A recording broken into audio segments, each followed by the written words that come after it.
네, 오늘은 우리 찬양하시는 목사님께서도 말씀하셨듯이 특별한 주일이고 또 기도도 같이 그렇게 해주셨는데요. 우리가 초창기에 한 1년차 정도 되었을 때에 한번 행했었고 이제 수년 만에 세례와 입교를 두 번째로 행하는 오늘은 그런 날입니다. 우리 가운데 보면 많은 분들이 아마 세례를 다 받으셨을 텐데 받으신 분들에게 또 여쭤보면 어떤 분들은 그 받았을 때 어떻게 받으셨어요 하면 저는 그냥 학생 때 남들 다 받을 때 같이 받았어요 하는 그런 분도 계시고, 또 주변의 남자분들은 군대에서 초코파이 준다고 해서 받았던 그런 시절도 좀 있었지요.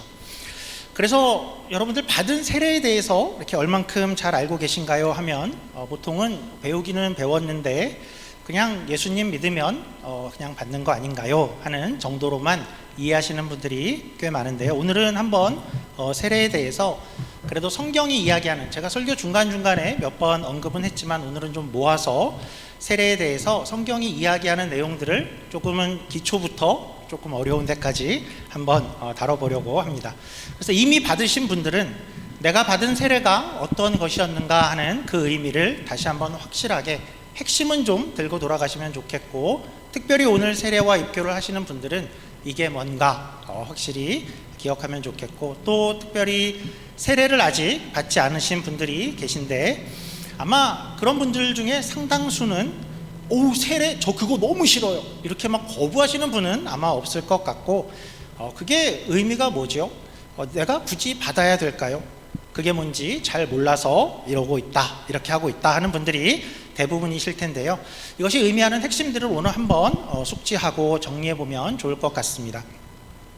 간단한 것부터 시작을 하면, 제가 세례에 대해서 이야기를 꺼내면 많은 분들이 실제적으로 제일 먼저 묻는 것은 이런 것들입니다.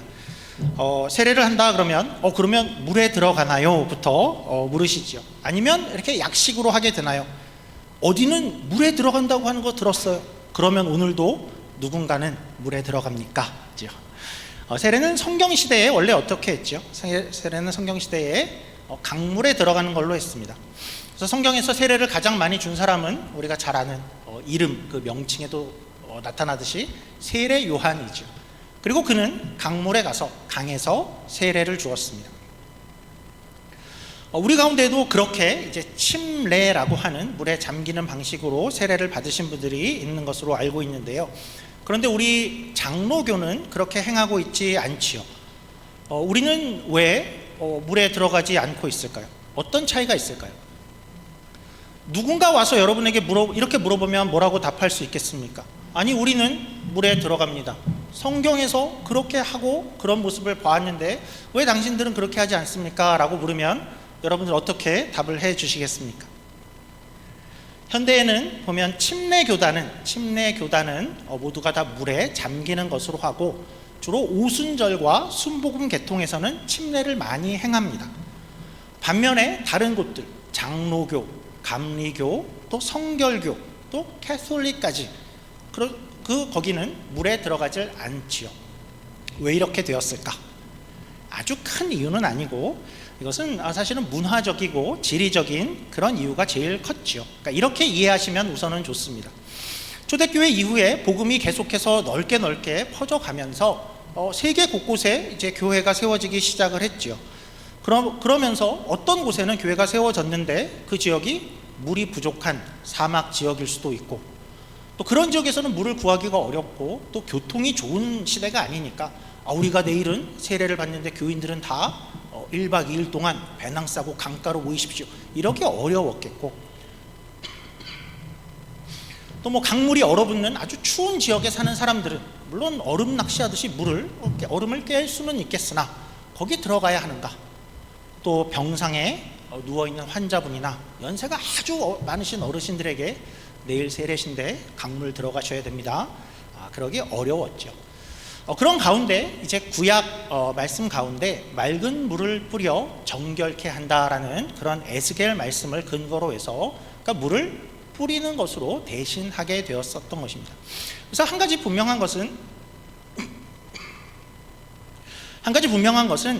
그러니까 우리는 물에 들어가면 안 되냐 하면 그렇지 않고, 물을 이렇게 뿌리는 게 훨씬 더 좋은 거냐, 우리는 그렇게 하지 않냐, 좋은 거냐 하면 꼭 그렇지도 않습니다. 우리도 물에 들어갈 수 있고 또 물에 들어가면 안 돼라는 것은 아니라는 것이죠. 그러니까 여러분들 우리가 모이는 이 예배 장소에 아시는 분들도 계시고 생각보다 거길 지나지 않아서 모르시는 분들도 많이 있는데, 우리 저기 십자가가 보이면 그 앞에 욕조가 큰 것이 있습니다. 예배 끝나고 한번 못 보신 분들은 가보시죠. 여기 우리 캐나다 이 페어뷰 교회가 침례 교단이기 때문에 여기는 침례, 물에 들어가시는 욕조가 여기 있는 거죠. 그래서 우리도 다음번에 하시는 분들은 한번 물에 들어가는 것도 지금 고려를 하고 있습니다. 그러니까 이런 말씀을 드리는 것은 침례는 우리는 침례를 안 하니까 침례는 안 되고 물을 뿌리는 게 더 좋아는 아니고, 또 누군가가 와서 너희는 왜 물에 안 들어가냐 할 때 우리가 그것을 배척하는 것이 아니고 우리는 같은 의미로 한다라고 생각을 해주시면 좋을 것 같습니다. 자, 그러면 이제 중요한 것은 그거죠. 그러니까 우리가 보니까 어떤 형식이 중요한 게 아니다라고 한다면, 그러면 그 세례를 행할 때의 그 내용과 의미는 뭐냐 하는 것이 중요하고 그것을 생각해 봐야 될 텐데요. 세례는 우선 무슨 뜻을 갖는 것인가, 그러니까 뭘 상징하는 것이고 왜 받는 것인가 할 때에 첫째 우리가 생각해야 되는 것은, 기억해야 되는 것은 우선 물입니다. 물이 여기서 무슨 의미를 갖는가 하는 것을 이해하는 것이 중요한 것이죠. 우리가 가장 먼저 그러니까 이야기를 해야 되는 것은, 물에 들어갔다 나오는 것은 우선 깨끗하게 한다라는 의미가 있습니다. 그러니까 쉽게 생각하면 이전의 죄를 씻고 이전에 우리에게 있는 더러움을 씻는다라는 그런 의미가 있는 것이죠. 그래서 구약을 보시면 구약에는 어떤 부정한 것들을 접촉했을 때에 그러니까 정결 의식을 행하는 그런 의식들, 절차들이 많이 나오기도 하고, 또 제사를 드리기 전에 또 그 앞에서 물로 손을 먼저 씻는, 정결케 하는 그런 의식들이 있는데, 이 세례는 그런 정결 의식들과 분명히 어떤 연관이 있습니다. 세례는 독특한 것이, 사실은 구약 성경에 보면 구약 시대에 세례라는 것이 없었습니다. 그렇죠? 구약 성경에 세례가 없습니다. 근데 신약 성경이 시작되면서 보니까 이 사람들이 세례를 다 행하고 있습니다. 그래서 우리는 어떻게 생각하냐 하면, 이 구약과 세례 이 중간기에 어느 시점에 이 세례가 생겨났을 것이다 라고 생각을 합니다. 정결 의식에서 나온 것이다 라고 보는 것이죠. 그러니까 그림을 그려보자면 쉽게 생각하면 이런 그림이겠죠. 어떤 아이가 진흙탕에 가서 막 이렇게 레슬링하고 놀고 집에 돌아온 아이가 있다라고 생각을 해보죠. 또 어쩌면 조금 더 큰 아이가 집을 가출을 해서 한 1년, 2년 정도 가출을 했다가 오늘 집에 돌아왔습니다. 꼬라지가 아주 먼지에 아주 꾀재재한 그런 모습으로 돌아온 것이죠. 그래서 부모를 찾아 돌아와서 이제 그가 깨끗한 목욕을 하면, 물에 잠그면 어떤 모습일까? 그 모습이 우선은 이 세례가 갖고 있는 어떤 정결에 대한 모습, 의미인 것이죠. 그러니까 우리가 이제 그런 모습이 됐다, 세례를 받으신 분들은 이런 모습이 됐다라는 것이죠. 그래서 우리가 오늘 이렇게 세례를 받으시는 분들, 또 앞으로 받으시는 분들이 이런 그림을 기억하면 좋을 것 같습니다. 그러니까 이전에는 세상의 어떤 생각들, 또 더러움들, 하나님이 원치 않으시는 것들이 내 안에 이렇게 묻어져 있다면 이 세례를 통해서 주 앞에 우리가 정결해지는 것이구나 하는 것을 우리가 다짐하면 좋을 것 같습니다. 그런데 세례는 이러한 정결의 모습을 구약에서 어떻게 신약 시대에 이것이 생겼을까 할 때 분명히 정결의 의미가 있을 것이다 라는 것을 우리가 먼저 이야기하게 되고, 그래서 먼저 확인을 했지만 사실은 이제 신약 성경으로 넘어와서 이 세례를 설명하는 데 있어서 그 의미에 대한 설명은 이것보다는 보다 더 깊은 의미가 있다라는 것을 성경이 좀 더 집중을 합니다. 우리가 몇 가지 말씀을 좀 찾아갈 텐데요. 제가 오랫동안 세례 교육을 이제 이곳저곳에서 해왔는데, 그러니까 항상 저는 세례 교육을 이렇게 시작을 합니다. 질문을 드리는 건데요. 그러니까 이런 질문이죠. 성경에서 가장 물이 많이 나온 사건은 어떤 것이냐라고 묻습니다. 성경에서 가장 물이 많이 나온 사건은 무엇인가? 세례 교육을 하면서 이 대답에 제일 신박하게 대답하신 분이 한 분 계셨는데, 그분은 이 대답을 창조라고 했습니다. 그래서 굉장히 좀 놀랐었는데, 생각해 보니까 그분의 이야기는 창조되었을 때 온 우주의 물과 이것이 다 섞여져 혼돈 가운데 있었으니 제일 많지 않겠습니까? 굉장히 심오하고 그럴 수 있을 것 같은데요. 우리는 오늘은 성경의 구체적인 사건 중에서 하나 고르자 그러면 어떤 사건이 될까요?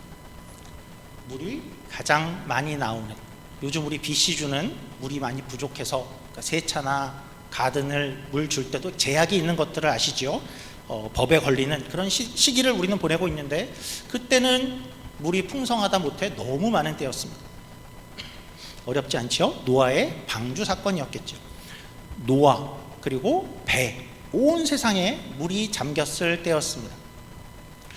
노아의 홍수 때 거기에 이제 물이 가장 많이 나오는데, 거기서 물은 무엇을 상징할까요?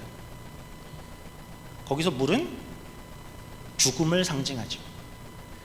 그렇죠. 물 속에 있다는 것은 뭐죠? 물 속에 들어간다는 것은 죽는 것이었고, 물에 들어가지 않고 방주에 있다는 것, 배에 있다는 것은 살았다라는 것이었죠. 그래서 물은 죽음을 상징하는 것이었습니다. 아니 목사님, 갑자기 세례 얘기를 하면서 물 얘기가 나왔다고 노아랑 연결하는 것은 좀 과한 거 아닙니까? 과연 연관이 있습니까? 물으실 수도 있을 것 같은데요. 오늘 말씀을 한번 보죠. 오늘 본문 말씀인데요. 마침 어른들은 요즘에 베드로 전서를 같이 설교를 하고 있는데, 베드로 전서 3장 20절 제가 한번 다시 한번 읽어드리는데, 우선 노아의 방주가 관련이 있구나만 확인을 하죠. 그들은 전에 노아의 날 방주를 준비할 동안 하나님이 오래 참고 기다리실 때에 복종하지 아니하던 자들이라. 방주에서 물로 말미암아 구원을 얻은 자가 몇 명뿐이니 겨우 8명이라. 물은 예수 그리스도께서 부활하심으로 말미암아 이제 너희를 구원하는 편이 곧 세례라. 그러니까 이 사건과 물과 이 세례가 분명히 관련이 있다라고 이야기를 하고 있지요. 우선 여기까지 보고 이제 또 다른 질문을 드려보죠. 그러니까 성경에서 노아의 방주만큼은 아니지만 굉장히 또 물이 많이 나오는 사건이 하나 더 있었습니다. 노아의 방주보다는 적은, 또 그러나 많은 물이 나오는 사건은 어떤 사건이었을까요? 예, 홍해 사건이겠죠. 바다, 홍해 사건입니다. 청소년분들도 이렇게 잘 아는 이야기일 것 같죠. 그러니까 이집트의 왕자 모세가 나오는 이야기입니다. 이스라엘 백성들이 애굽에 오랫동안 노예로 살다가 모세가 나타났고, 이제 10가지 재앙, 10가지 플레이그로 그 사람들을 놀래키고 애굽을 빠져나오게 되었죠. 근데 애굽의 왕 이제 파라오가 마음을 갑자기 바꿔서, 야, 이들을 그냥 보내면 안 되겠어, 마음 바꿨어, 다 잡아와 해서 애굽의 군대가 이스라엘을 막 뒤에서는 말발굽을 이렇게 울리면서 쫓아오게 되고, 이스라엘 백성들은 앞으로 도망을 가는데 그 앞에 바다가 펼쳐진 때가 있었죠. 근데 어떻게 됐냐 하면 그 홍해가 갈라지고 거기를 건너가게 되었습니다. 근데 이 사건을, 우리는 그 사건을 잘 알고 있는데, 이 사건을 이제 신약에 오면 사도 바울이 그 사건을 이런 식으로 이야기를 하죠. 그 의미가 이렇다인데요. 고린도전서 10장 1절 2절입니다. 형제들아, 나는 너희가 알지 못하기를 원하지 아니하노니 우리 조상들이 다 구름 아래에 있고 바다 가운데로 지나며 모세에게 속하여 다 구름과 바다에서 세례를 받고, 그러니까 거기 바다에서 이들이 세례를 받았다라고 이야기를 하죠. 그러면 또 이렇게 생각을 해보죠. 이 홍해 사건에서 그 물은 또 무엇을 상징할까요? 여기서도 물은 죽음을 상징하겠죠. 물에 잠긴다라는 것은 죽음이고, 이스라엘은 그 죽음을 건너서 살아나온 것이죠. 그것을 세례다라고 이야기를 하는 겁니다. 그래서 세례를 받는다라는 것은 어떤 것이냐 하면, 우리가 이제 세례를 받을 때에 물에 들어가게 되죠. 그 물에 들어가는 것은 무엇을 상징하는 것이냐 하면 내가 죽습니다를 상징하는 것입니다. 내가 죽습니다 하고 물에 잠기는 것이죠. 어떤 내가 죽는 거죠? 이전에 이전에 죄 많은 나, 과거의 나의 모습, 그 모습, 그때의 나는 이제 죽습니다 하고 물에 들어가는 것이죠. 물에 들어가는 것의 의미를 아시겠죠? 그리고 나서는 어떻게 하죠? 다시 나오지요. 거기에 계속 있겠다 그러면 나는 그냥 죽겠습니다 일 텐데, 그러지 않고 거기서 일어나서 나옵니다. 그것은 뭐냐 하면, 이전에 나는 죽었고 이제는 새로운 모습과 새로운 생명으로 이제 다시 살아갑니다 하는 그런 상징으로 물에 들어가고 다시 태어나는 것으로 물 밖으로 나오는 것이고, 이것이 세례인 것이죠. 세례에 담긴 그 의미가 좀 그림이 그려지시죠. 그래서 우리는, 그러니까 오늘은 우리가 적은 물을 뿌리겠지만, 이 물을 뿌리는 것은 이 물이 거룩한 성수라거나 이 물은 굉장히 거룩한 물이야, 어디서 가져온 줄 알아? 그러니까 이런 식의 물이 아니라, 우리는 이렇게 하지만 어떤 의미가 있냐면, 세례를 받으시는 분은 나는 이제 그 물에 잠깁니다, 나는 물 속에 들어갑니다, 나는 죽습니다 하고 들어가는 것이고, 그리고 다시 일어날 때에는 이제 새로운 생명으로, 이전에 나는 죽었고 이제 새로운 생명으로 탄생하며 태어나 다시 살아가겠습니다가 세례의 의미인 것이죠. 여기까지 잘 따라오셨으리라 믿습니다. 잘 하셨는데, 고민을 하다가 그래도 우리 시냇가 은혜교회 성도 정도 되면 어디 가서 시냇가 은혜교회 정도 다닙니다 하려면 여기보다는 좀 더 나가야 되지 않을까 해서 조금 더 나아가 보도록 하겠습니다. 세례의 이해는 조금 더 설명하는 것은, 그러니까 왜냐하면 어떤 학자들이나 저나 어떤 이들이 세례는 이런 의미가 있을 거야 하고 분석을 했기 때문에 그것을 소개하려는 것은 아니고, 성경에서 보다 더 세례에 대해서 많은 것들을 이야기하는 데까지 조금 더 나아가 보려고 합니다. 세례는 이렇게, 그러니까 우리가 죽었다가 살아나는 거야 라는 그런 개념이 분명히 있는데, 그러면 이 죽음과 살아남은 나 혼자 하는 것인가 하는 것입니다. 나 혼자 그것을 하는 것인가, 나는 죽었다가 살아날 거야 혼자 하는 것인가 하면 그렇지 않다는 것이 더 중요한 성경의 세례에 관한 설명입니다.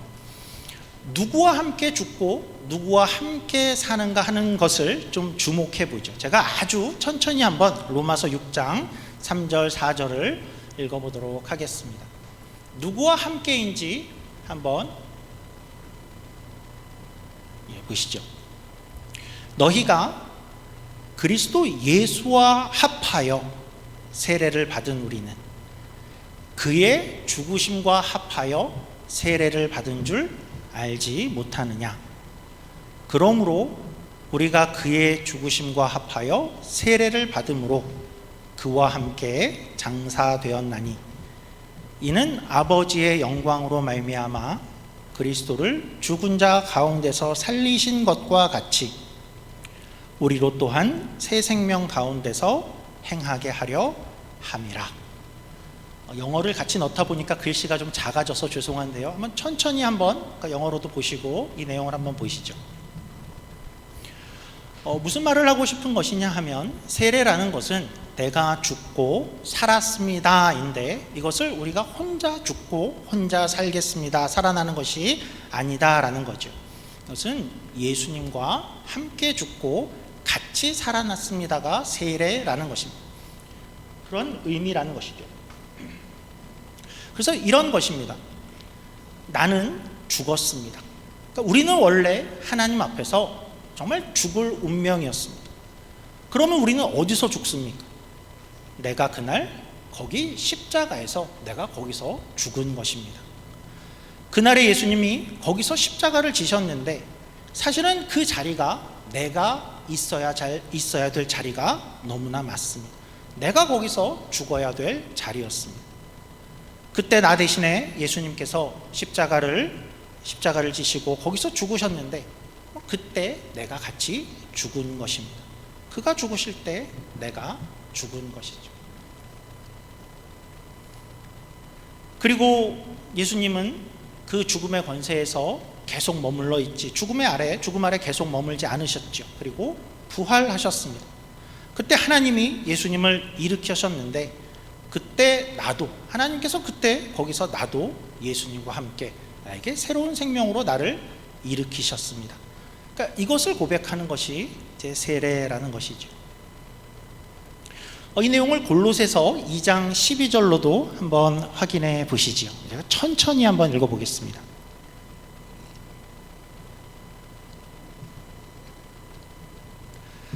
너희가 세례로 그리스도와 함께 장사되고 또 죽은 자들 가운데서 그를 일으키신 하나님의 역사를 믿음으로 말미암아 그 안에서 함께 일으키심을 받았느니라. 우리는 죽을 운명이었는데, 우리는 죽어야 되는데 우리가 거기서 죽었고, 그리고 하나님께서 예수님을 살리셨을 때, 일으키셨을 때 우리를 일으키십니다가, 그것을 믿고 그것을 우리의 신앙으로 오늘날 고백하는 것이 세례인 것이죠. 그렇다면 세례를 받은 후에 우리의 삶은 어때야 되겠습니까? 새로운 생명으로 다시 태어났다면, 죽고 살아난 것이라면 우리의 삶은 어떠해야 될까? 우리가 하나님의 새로운 백성이 되었다면 어떻게 해야 될까? 아주 자연스럽게 이런 내용들이 이어지는 것이 로마서 6장 11절부터 14절. 세례를 받은 너희들, 세례를 아는 너희들 어떻게 살아야 되느냐? 이건 제가 좀 빨리 읽어보겠습니다. 이와 같이 너희도 너희 자신을 죄에 대하여는 죽은 자요 그리스도 예수 안에서 하나님께 대하여는 살아있는 자로 여길지어다. 그러므로 너희는 죄가 너희 죽을 몸을 지배하지 못하게 하여 몸의 사욕에 순종하지 말고, 또한 너희 지체를 불의의 무기로 죄에게 내어주지 말고, 오직 너희 자신을 죽은 자 가운데서 다시 살아난 자 같이 하나님께 드리며 너희 지체를 의의 무기로 하나님께 드려라. 한마디로 말하면 뭐죠? 그러니까 죄에 대해서 더 이상 죄에 대해서 죽은 자처럼 죄와 상관없이 살아야 된다. 이제 하나님께 대하여 살아있는 자로, 우리는 죽었다 살아난 자들 아니냐, 그렇게 살자라는 것이죠. 자, 여기까지 잘 오셨죠? 그래서 세례는 우리가 예수님이 죽으신 그 자리에서 우리가 죽은 것이고, 그 자리에서 우리가 살아난 것입니다. 그와 연합하여 있습니다. 우리는 그래서 새로운 삶을 살겠습니다가 여러분이 받으신 세례의 의미고, 오늘 우리가 행할 세례의 의미인 것이죠. 그런데 여기서 또 이제 그러면 이 새로운 삶을 어떻게 살까? 새로운 삶을 또 혼자 살 것인가 할 때, 물론 예수님과 함께 사는 거죠. 예수님과 연합해서 예수님과 함께 살아가는데, 그렇게 개개인들이 이제 혼자의 삶을 살아가면 되냐 할 때에 또 성경은 다른 이야기를 우리에게 보여주죠. 세례는 어떻게 베푸냐 할 때에 교회가 이런 법을 한 가지 가지고 있습니다. 세례는 모든 교인들 앞에서 베풀어라 하는, 행해라 하는 그런 법입니다. 이런 법은 왜 생겼을까요? 그러니까 이렇게는 하지 말라라는 것인데요. 목사님, 제가 마음에 정말 감동이 왔습니다. 당장이라도 저는 세례를 너무나도 받고 싶습니다. 근데 뭐 굳이 기다릴 거 있습니까? 제가 식사도 준비하고 할 테니까 저희 집에 와서 제게 세례를 베풀어 주십시오. 그렇게 하지 말라는 것입니다. 그리고 또 예를 들면 우리 소그룹에서, 어떤 라이프 그룹에서 어떤 분이 이제 세례를 받고 싶어 합니다. 근데 뭐 굳이 전교인 앞에서 할 필요가 있습니까? 이분을 잘 모르시는 분들도 태반인데 그냥 저희 그룹끼리, 더 끈끈한 우리끼리 같이 기도하고 더 은혜롭게 세례를 해주시면 안 되겠습니까? 그렇게 하지 말자라는 것입니다. 물론 예외는 있습니다. 어떤 선교지 같은 데서 발각되면 뭐 동무 총살이라요, 뭐 하여튼 뭐 그런 지역이라든지, 아니면 너무나 아픈 분이 있는데 교회를 가셔서 세례를 받아야 됩니다, 내일 꼭 교회를 가셔야 됩니다, 그럴 수는 없으나, 그러나 가능하면 교회 전체가 공적으로 모인 곳에서 세례를 베풀게 되어 있죠. 그러니까 이렇게 어떤 법을 만든 것은, 그러니까 단지 우리가 교회로 모이면 더 많은 사람들이 축하를 하니까 좋지 않겠습니까? 식사도 더 거하게 하지 않겠습니까? 그런 의미는 아니고, 교회가 이것을 법으로 두기 시작한 것은 어떤 중요한 의미를 반영하려는 교회사에서 교회의 노력이었습니다. 뭐냐 하면, 한 사람이 세례를 받는다라는 것이 어떤 뜻인가 할 때에 그것은 그 한 사람에게만 의미 있는 것이 아니다인 것이죠. 이제 그 사람이 죽고 살아난 어떤 새 생명이 되고 예수님과 연합한 자가 되면, 생각해보면 그래서 그는 어디에 들어오게 된 것입니까? 우리가 영적인 눈으로 바라보게 되면 그는 어디로 들어오게 된 것이냐 하면, 이미 세례를 받은 이들, 이미 먼저 세례를 받고 주와 연합하여 한 몸이 되어 교회를 이루고 있는 그곳에 이제 오늘 새롭게 그 지체가 이 교회 안에 들어오게 되는 것이죠.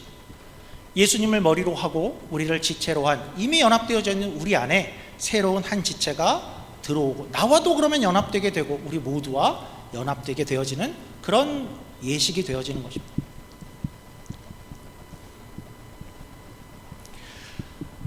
그래서 오늘 우리가 오늘 행하는 것이 세례와 입교이죠. 왜 입교일까요? 그러니까 입교 하시는 분들은 이제 유아 세례를 받고 어릴 때 유아 세례를 받고 이제 커서 입교를 하게 되는데 왜 입교이죠? 교회에 들어온다라는 것. 우리의 교회 몸, 이 지체가 된 곳에 들어오는 그날이다, 그 예식이다 인 것이죠. 그러니까 이것이 세례가 가진 또 하나의 큰 의미인데요. 그러니까 이것을 우리가 좀 머릿속에 잘 기억할 수 있는 방법이 있어서 제가 이 내용을 세례 교육할 때는 꼭 소개를 하곤 하는데 이렇게 기억하면 좋습니다. 그러니까 예수님께서 세례를 명하시면서 예수님께서 친히 너희가 내가 다시 올 때까지 이제 땅끝까지 가서 세례를 베풀어라 할 때 어떻게 세례를 주라라고 말씀을 하셨냐 하면 성부와 성자와 성령의 이름으로 세례를 주라라고 하셨죠. 그러면 성부와 성자와 성령의 이름으로 세례를 주는 것은 무슨 뜻일까요? 물론 첫째는 이것은 권한으로 이해할 수 있습니다. 그러니까 어떤 이가 오늘 제가 하상욱의 이름으로 세례를 주노라 이렇게 안 할 것이죠. 어떤 분이 목사의 이름으로 세례를 주노라 이렇게 안 하고 너희는 성부와 성자와 성령의 이름으로 세례를 주노라, 그 권한을 의미하는 것도 맞습니다. 근데 여기는 조금 다른 뜻이 있다라고 우리가 생각을 하는데 왜냐하면 이제 성부와 성자와 성령의 이름으로 할 때 이름으로가 그러니까 우리말이나 그러니까 영어로도 잘 드러나지는 않는데 그러니까 영어로도 그냥 in the name of the Father, in the name of the Son 그렇게 되어 있는데 거기는 잘 드러나지 않는데 헬라어 원어로는 이 여기 앞에 전치사가 그러니까 단지 in을 뜻하는 단어가 아니라 ace라는 그러니까 영어로 주로 into로 번역이 되는 전치사입니다. 영어로도 생각해 보면 in과 into는 분명히 어감이 다르죠. 그러니까 어떤 이가 in the room에 있다는 것과 into the room은 분명히 다른 어감이 있습니다. into는 어딘가로 이렇게 역동적으로 들어가는 그런 것을 분명히 표현하고 강조하죠.